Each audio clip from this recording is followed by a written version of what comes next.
Kimwe mwese mwakoze subscribe ku channel. So uyu munsi rero tugiye kurebera hamwe ukuntu wakwirinda ingaruka zo guterwa indobo cyangwa se kubengwa ni babyise indobo nyine mu mvugo z'urubyiruko rw'iki gihe, ariko ubone no kuvuga ngo ni ukubengwa, ni ukuba wakunda umuntu ntagukunda ahubwo akakwanga akavuga ati genda simbushaka, cyangwa se kakwicaho ariko wumva rwose muri wowe byarakubanye ibibazo.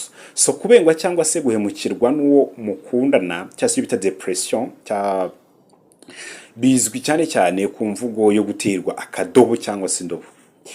Ni kimwe mu bintu bibi bibaho mu buzima bwa muntu, cyane cyane iyo wakundaga byo kuri, hanyuma wakundaga rero akakwerekeza amarembo asohoka, cyangwa se mu kimwe kagubwa n'izindi ngaruka mbi kubera urukundo. So dore rero zimwe mu ngaruka zo kubengwa. Singiye kugize ingaruka zo kubengwa.